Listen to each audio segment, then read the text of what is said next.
আসসালামু আলাইকুম ওয়া রাহমাতুল্লাহি ওয়া বারাকাতুহু। সম্মানিত দর্শক ও শ্রোতা মণ্ডলী, আজকের ভিডিওর মাধ্যমে ছোট্ট একটা বিষয় নিয়ে আলোচনা করব। প্রখ্যাত আলিম মৌলানা আরিফ বিন হাবিব দামাত বারকাতুহুমুল আলিয়া ওনার ফেসবুকের মাধ্যমে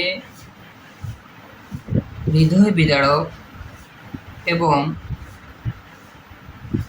অত্যন্ত গুরুত্বপূর্ণ ছোট্ট একটি লিখনী লিখেছেন।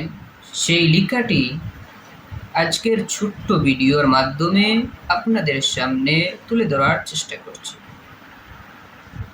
উনি বলেছেন, কারো জন্য হয়তো কাফনের কাপড়গুলো বাজারের মধ্যে চলে এসেছে।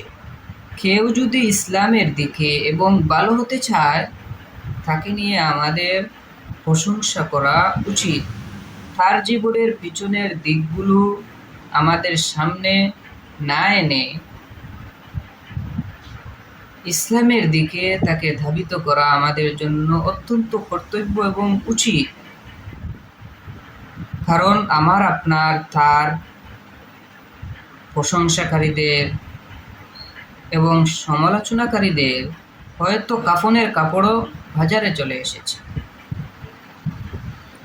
মরণ একদিন মুছে যাবে আমাদের সকল রঙিন পরিচয়। আসুন আমরা সবাই ইসলামের পতাকাকে উড্ডীন করি, ইসলামের পতাকা নিয়ে, ইসলামের ঝান্ডা নিয়ে পৃথিবীতে বাঁচতে পারি, সেই আশা আকাঙ্ক্ষা নিয়ে আমরা সামনের দিনগুলো যেন কাটাই ইসলামের পক্ষে, ইসলামের দিকে। আসুন আমরা অন্যের ক্ষতিকর দিকগুলো না দেখে তার ভালো দিকগুলো দেখে তাকে ইসলামের দিকে ধাবিত করি।